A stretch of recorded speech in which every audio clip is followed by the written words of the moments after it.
Good evening दोस्तों। आइए तो आज हम लोग अपनी कक्षा को स्टार्ट करते हैं। और आज जो हम लोग पढ़ने वाले हैं वो हम लोग पढ़ेंगे इकोनॉमिक्स पॉलिसी एंड इम्पैक्ट। यानी ब्रिटिशर्सों ने जो इकोनॉमिक पॉलिसी अपनाया उसका इम्पैक्ट भारत पर क्या पड़ा, भारत के किसानों में क्या इम्पैक्ट पड़ा, भारत के अर्थव्यवस्था पर क्या प्रभाव पड़ा, ये सारी बातों को आज हम लोग चर्चा करेंगे। और जो कि कल हम लोगों ने क्या पढ़ा था इसके पहले उसके बारे में हम समराइज करते हैं। हमने आपको बताया था दयानंद सरस्वती स्वामी विवेकानंद के बारे में मैंने बताया था। और उनकी सारी पहलुओं पर हमने पूरी विस्तार से चर्चा किया था। और उनकी शिक्षाएं सिद्धांतें भारत को लेकर, भारत के राष्ट्रवाद के प्रति स्वामी विवेकानंद की क्या दृष्टि थी, इस सारी बातों को हमने कर लिया था। आज जो हम लोग जानेंगे, क्योंकि सोशल रिफॉर्म का जो टॉपिक था मेरा कंप्लीट हुआ लास्ट विवेकानंद और कुछ पहलुओं के साथ मैंने किया, लेकिन आज हम लोग पढ़ेंगे वो आगे बढ़ेंगे। और इकोनॉमिक पॉलिसी एंड इम्पैक्ट, यानी ब्रिटिशर्सों के द्वारा इकोनॉमिक्स पॉलिसी को कैसे अपनाया गया और उसका इम्पैक्ट भारत पर क्या पड़ा, उन सब पहलुओं के बारे में हम जानेंगे। तो आइए हम अपनी चर्चा को स्टार्ट करते हैं। चर्चा को करने से पहले आपको कैसे हम लोग पढ़ते हैं ये भली भांति आप जानते हैं कि पढ़ने का हमारा तरीका क्या होता है। इस तरह से क्लासिफिकेशन करते हैं। ब्रिटिश गवर्नमेंट के आर्थिक कार्यक्रमों का चरणबद्ध तरीके से विकास। ब्रिटिशर्सों ने कैसे चरणबद्ध तरीकों से अपनी साम्राज्यवादी नीतियों को बढ़ाते गया अतः गत्वा परिणाम यह हुआ कि भारतीयों को कंगाल, बेरोजगारी, भूखमरी आदि का समस्या करना पड़ा। अगला है उनका नीति क्या, कृषि नीति, भू राजस्व नीति, अकाल नीति। आगे देखिएगा वाणिज्यिक कृषि, परंपरागत उद्योगों का पतन हो गया, आधुनिक उद्योग के डेवलपमेंट भी नहीं हुआ, इसका भी पतन रहा। उसी के साथ देखेंगे रेलवे का विकास और फिर देखेंगे धन का निष्कासन, ड्रेन ऑफ वेल्थ, धन का निष्कासन। ये सारे पहलुओं में जो सबसे ज़्यादा प्रश्न आने की संभावना प्रबल होती है वो होती है रेलवे के विकास से और ड्रेन ऑफ वेल्थ यानी धन के निष्कासन से।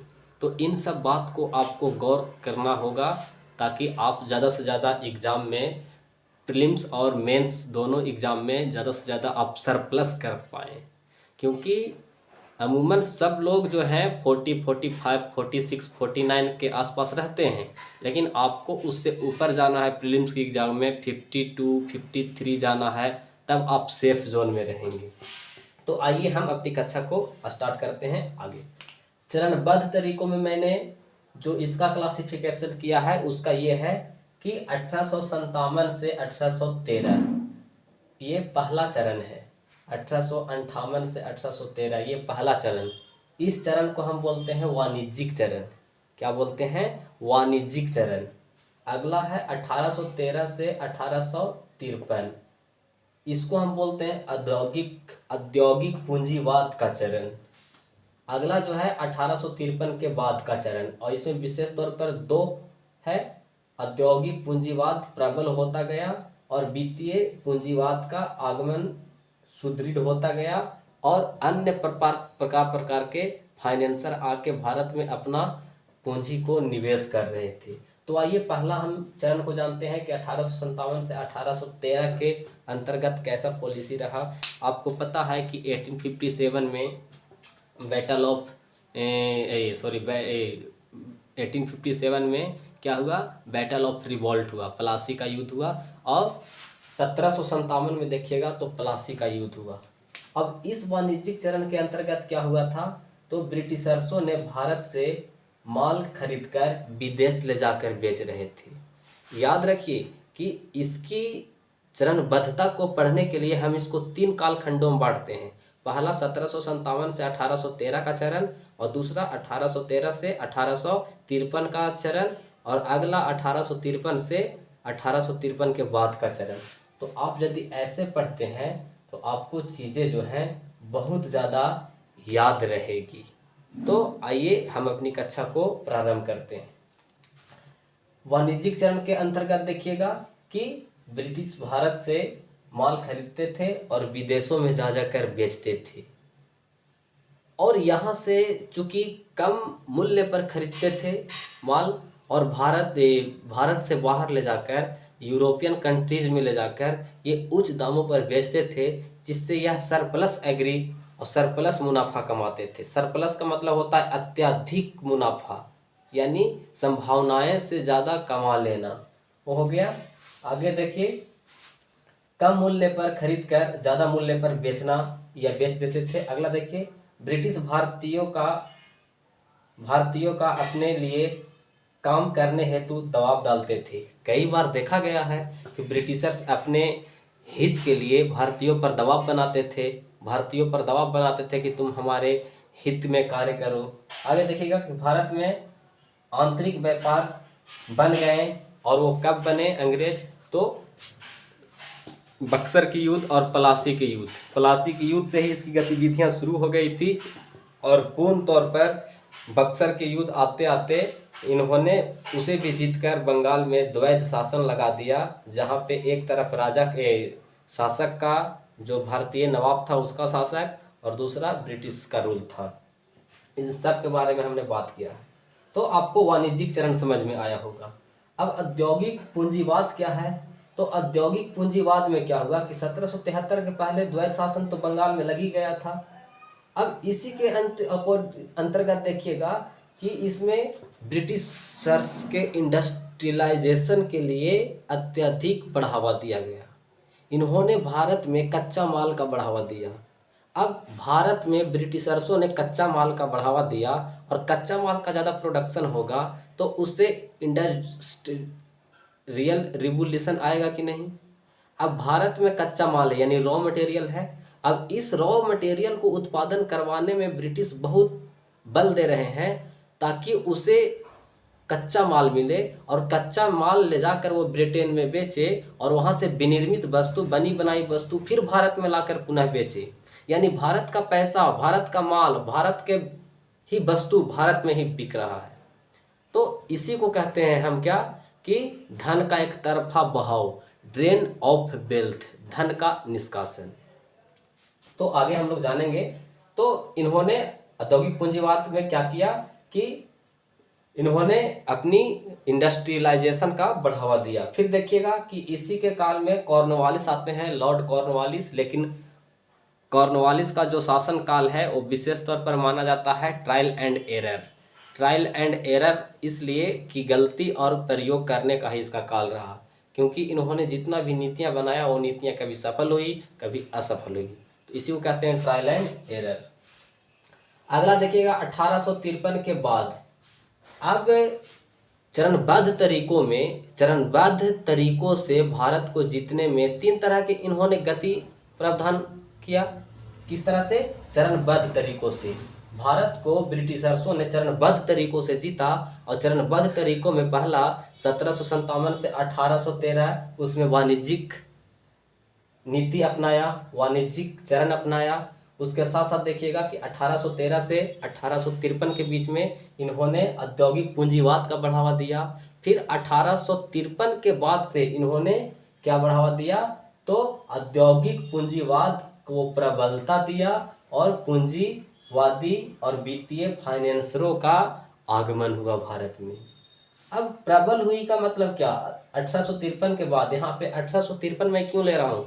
क्योंकि 1853 में देखिएगा कि भारत में ट्रेन चलना शुरू कर दिया था। ट्रेन चलवाया ब्रिटिशर्सों ने 1813 ईस्वी में, 1853 में। इसीलिए मैं 1853 को यहाँ पे लिखने का उद्देश्य है। औद्योगिक पूंजीवाद प्रबल होता गया कि मतलब आप समझिए इस तरह से कि अन्य देशों के उद्योगपति भी भारत आकर निवेश करने लगे। तेजी गति से अमेरिका, जापान आदि जैसे देश आकर भारत में अपना पूंजी को निवेश कर रहे थे, लाभ कमा रहे थे। ऐसे में कहीं ना कहीं अंग्रेज का हित सुरक्षित नहीं था।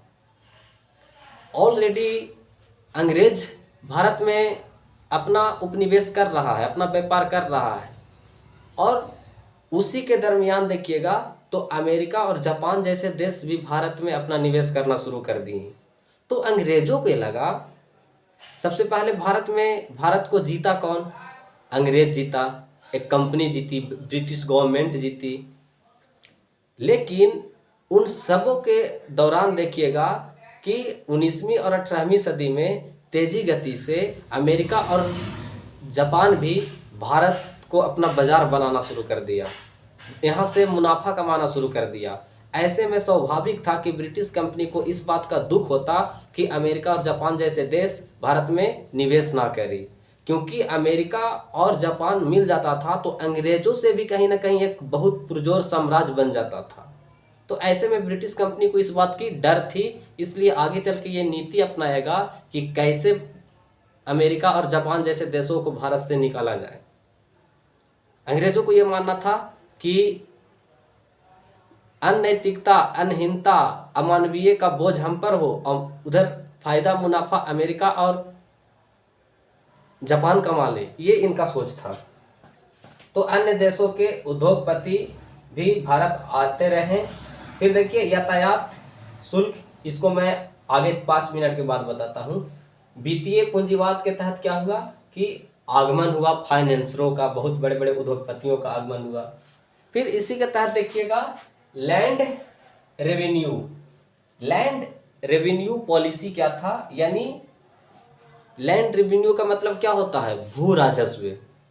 भू राजस्व व्यवस्था में इन्होंने एक रैयतवाड़ी व्यवस्था अपनाया, एक महालवाड़ी व्यवस्था अपनाया। रैयतवाड़ी मतलब रैयत, रैयत का मतलब किसान को बोला जाता है, और महालवाड़ी मतलब आप ऐसे समझिए मोहल्ला, गांव का एक मोहल्ले का पूरा समूह, उन लोगों से इस तरह का कर और सेवाएं प्रदान की जाती थी।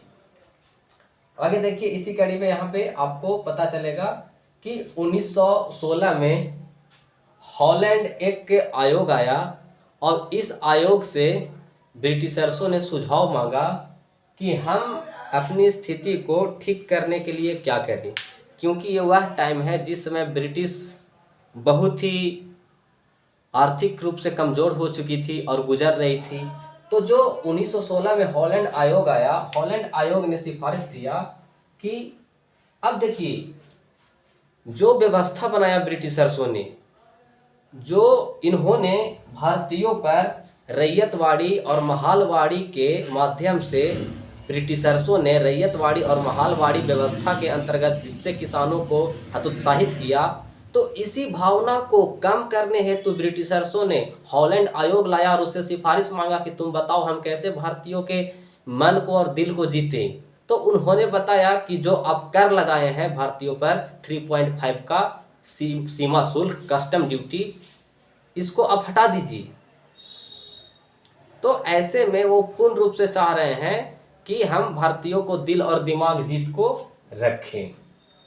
इन्होंने, हॉलैंड आयोग ने क्या सिफारिश दिया, भारतीयों पर 3.5 उत्पाद शुल्क लगा दिया जाए, क्योंकि अंग्रेजों ने जो ब्रिटेन से व्यापार करने लोग आते थे उससे पहले टैक्स नहीं लिया जाता था, लेकिन जब ब्रिटिश गवर्नमेंट की आर्थिक स्थिति कमज़ोर दिखने लगी तो इन्होंने वहाँ के भी जो आयातक थे, वहाँ के जो भी निवेशक थे, उन लोगों पर भी टैक्स लगा दिया। जब टैक्स लगा दिया उन लोगों पर 3%, 3.5, तो भारतीयों पर उत्पाद शुल्क लगा दिया 3.5। कहने का मतलब ऐसे है कि आप समझिए, मान लिया जाए कोई वस्तु 100 रुपया में बन के आता है यूरोप से भारत में, और भारत के वस्तु भी 100 रुपया में बनता है, तो अगर वो यूरोप से आ रहा है उस पर कस्टम ड्यूटी, सीमा शुल्क अगर लगा दिया जाए 10 रुपया, 20 रुपया, मान लिया जाए 20 रुपया हम लगा दिए, तो क्या वो चाहेगा कि हम 15 रुपया में अपनी वस्तु को बेचें? उसको 30-45 में बेचना होगा, तब वो मुनाफे में रहेंगे। लेकिन ऐसा नहीं किया, जिसके कारण बाजार, भारतीय बाजार हतोत्साहित हुआ। तो आपको यहाँ पे समझना होगा। तो इसी सीमा शुल्क भारतीयों पर लगा दिया गया, फिर इसके लिए हॉलैंड आया। इसको पुनः बढ़िया से समझने का आप प्रयास कीजिए। महालवाड़ी, अब जो ब्रिटिशर्सों का लैंड रेवेन्यू पॉलिसी था उसके तहत इन्होंने भारतीयों पर महालवाड़ी और रैयतवाड़ी व्यवस्था के तहत जो कर का बोझ भारतीयों पर रखा, जिसके कारण भारतीयों में इनके प्रति हतोत्साहित की भावना आई। किसके, क्यों भारतीय, क्यों अंग्रेजों के नियम और नीतियों के प्रति खिलाफ थे। तो उसके पीछे रीजन था। लैंड रेवेन्यू सिस्टम आया, लैंड रेवेन्यू पॉलिसी आया। इस पॉलिसी के तहत भारतीयों पर ब्रिटिश गवर्नमेंट ने रैयतवाड़ी और महालवाड़ी व्यवस्थाओं के तहत इन लोगों को भावनाओं को, इन लोगों के कृषि को, परंपरा तहत उद्योगों को हतोत्साहित किया। और इसी को तहत ब्रिटिश गवर्नमेंट ने एक आयोग बुलाया, हॉलैंड आयोग, और उस आयोग से कहा कि मुझे आप सुझाव दीजिए कि भारतीयों को दिल और दिमाग कैसे जीता जाए। तो उन्होंने कहा कि जो भारतीयों पर आप 3.5 के जो उत्पाद शुल्क लगाए हैं उसको पहले खत्म किया जाए, जिसके कारण भारतीयों के नज़र में आपकी श्रेष्ठता बने, मानवीय का भाव प्रकट हो। तो ये सारी व्यवस्थाएं कौन बना रहे हैं? ब्रिटिश कंपनी बना रही है। और 1916 में आया, और ये वह टाइम पीरियड है, वह काल है जिस काल के अंतर्गत भारतीय राष्ट्रीय आंदोलन में भी प्रबलता नजर आ रही है। आप ऐसे समझिए कि 1885 में कांग्रेस की स्थापना होती है ए.ओ. हुम के नेतृत्व में, और 1905 में देखिएगा कुछ सालों बाद तो भारत में बहुत बड़ी क्रांति हो जाती है अंग्रेजों के विरुद्ध, स्वदेशी आंदोलन। फिर 1914 में देखिएगा कि आपको फर्स्ट वर्ल्ड वार शुरू हो जाता है। तो ऐसे में चिंता था ब्रिटिशर्सों की कि एक तरफ हम ऐसा ना कि युद्ध भी हार जाएं, और फिर युद्ध में अगर शक्ति लगाते हैं तो हमारा भारत साम्राज्य छूट जाएगा। तो उनको दोनों तरफ बैलेंस बनाना था। इसके लिए उन्होंने भारतीयों से कहा कि आप हमें युद्ध में सहायता करो, मैं आपको स्वराज दे दूंगा। और उसी स्वराज के इशारे पर आते हुए गांधी जी और तिलक जैसे नेताओं ने समर्थन किया। गांधी जी को लोगों ने सार्जेंट भी कहा, ब्रोकर कहा, कि सेना में बहाल करने वाला गांधी ब्रोकर है। लेकिन उस समय गांधी का एक अलग ही दिमाग था। गांधी ये चाह रहे थे कि अब सोचिए आप ही कि गांधी अभी दक्षिण अफ्रीका से आया है 1915 में, और 14 में क्रांति हो रहा है वर्ल्ड वार, और उसमें यदि विरोध करता है अंग्रेजों को गांधी, तो गांधी जी जेल में जा सकते हैं कि नहीं। तो गांधी जी दिमाग लगा रहे हैं कि पहले हम अंग्रेजों के नीतियों नियमों को समझे, और गांधी जी सहयोग किए, और उससे खुश होकर अंग्रेजों ने इसको दे दिया कैसरे हिंद की उपाधि।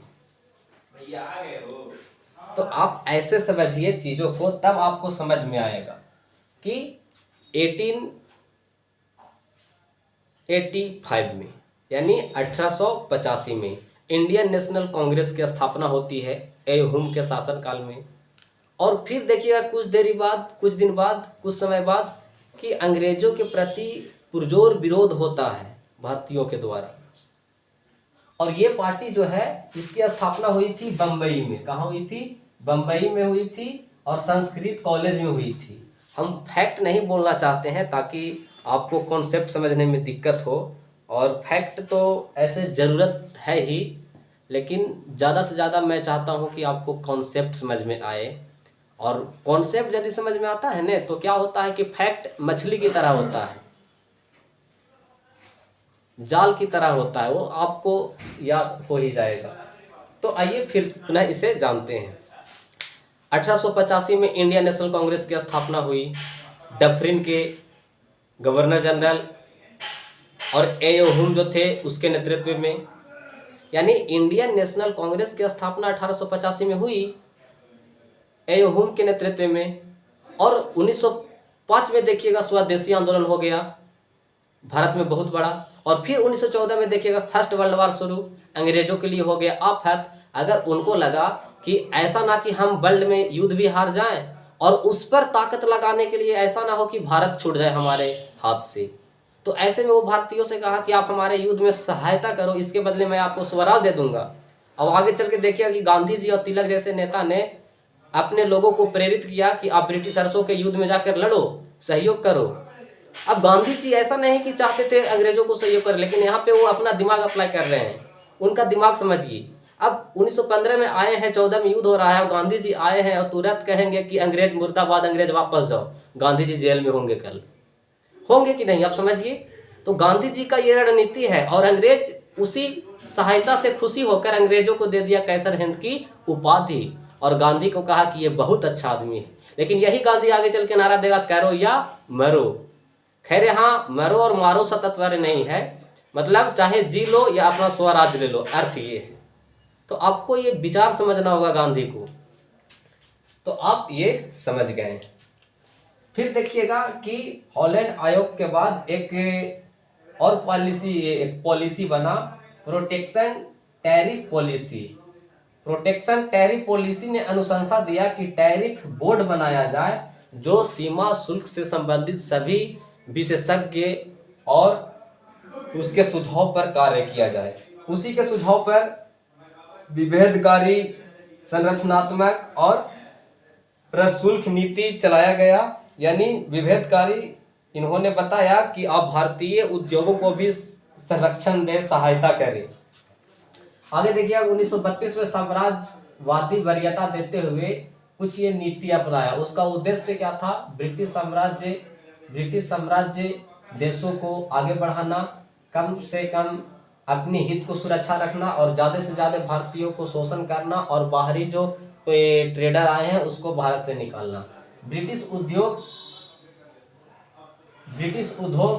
व्यापार को निरंतर आगे बढ़ाना, भारतीय उद्योग जगत को संतुष्ट करने हेतु उनके लिए सकारात्मक प्रयास करना। तो ऑल ओवर मैंने इकोनॉमिक पॉलिसी एंड उसका इम्पैक्ट भारत पर क्या पड़ा उसके बारे में हम लोग चर्चा कर लिया। आपको नीति समझ में आया हो गया। वाणिज्यिक चरण के तहत मैंने बता दिया कि वाणिज्यिक चरण में क्या व्यवस्थाएं थी। तो मैं उम्मीद करता हूं कि आपको आज की क्लास समझ में आई होगी। मुलाकात होगी नेक्स्ट क्लास में। Thank you. जय हिंद, जय भारत।